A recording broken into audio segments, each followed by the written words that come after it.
இன்றைக்கி என்ன பார்க்க போகிறோம் அப்படின்னு சொல்லி பார்த்திங்கன்னா, இன்றைக்கி வந்து நம்ம சூப்பரான ஒரு மஷ்ரூம் கிரேவி தான் பார்க்க போகிறோம். ஆக்சுவலாக இது வந்து நானும் எங்கள் மாமியாரும் சேர்ந்து செஞ்ச ஒரு மஷ்ரூம் கிரேவி தான். ஃபஸ்ட்டு வந்து இன்றைக்கி எங்கள் ஹஸ்பண்ட் வந்து மஷ்ரூம் வாங்கிட்டு வந்திருந்தாங்க. ஸோ அதை வந்து நல்லா வந்து வாஷ் பண்ணிக்கிட்டோம். அந்த மஷ்ரூம் வந்து நல்லா க்ளீனாக வாஷ் பண்ணிட்டு அந்த மேல் தோல் இருக்கு இல்லையா, அது வந்து சும்மா லைட்டாக வந்து மேலே எடுத்துக்கிட்டோம். அதை எடுத்துக்கிட்டு அந்த மஷ்ரூம் வந்து கொஞ்சம் குட்டி குட்டியாக கட் பண்ணேன். குட்டி குட்டியாக மாமியார் வந்து கட் பண்ணியிருந்தாங்க. நான் வந்து வெங்காயத்தெல்லாம் குட்டி குட்டியாக, ஏன்னா கிரேவிக்கு வெங்காயம்லாம் குட்டி குட்டியாக இருந்தால் ரொம்ப நல்லாயிருக்கும். ஸோ அது வெங்காயம், தக்காளி இதெல்லாம் வந்து நான் குட்டி குட்டியாக வந்து கட் பண்ண ஆரம்பித்தேன். ஸோ கட் பண்ணிவிட்டு நாங்கள் வந்து மஷ்ரூம் கிரேவி வந்து வைக்க ஆரம்பிச்சிட்டோம்.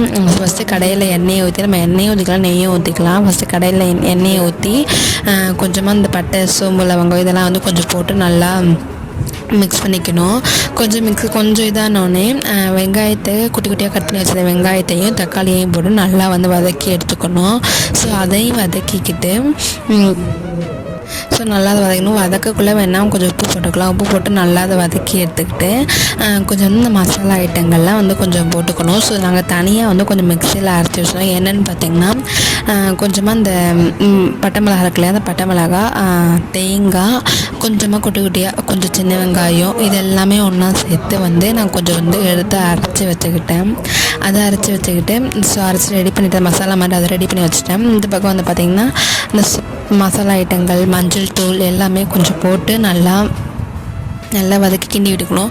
சரி, அந்த கொஞ்சம் அந்த வாசனைலாம் போகிற அளவுக்கு கொஞ்சம் நேரம் மூடி வச்சு கொஞ்சம் கொதி வந்தோடனே அந்த மஷ்ரூம் எடுத்து நல்லா வாஷ் பண்ணி வச்ச மஷ்ரூம் எடுத்து நம்ம அதில் போடணும்.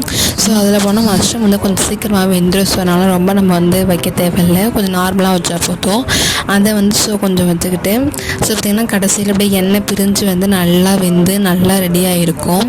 அப்போ அந்த கொஞ்சம் இந்த இது அரைச்சி வச்சதெல்லாம் எடுத்து நம்ம அதை போட்டுட்டு அதுக்கப்புறம் இது பண்ணிங்கன்னா ரொம்ப நல்லாயிருக்கும். ஸோ இது இட்லி, தோசை எல்லாமே கிரேவியாக எடுத்துக்கலாம். சாப்பாட்டுக்கு சூப்பராகவே இருந்துச்சு. ஸோ உங்கள் வீட்லேயும் நீங்கள் இதை ட்ரை பண்ணி பாருங்கள். தேங்க்யூ.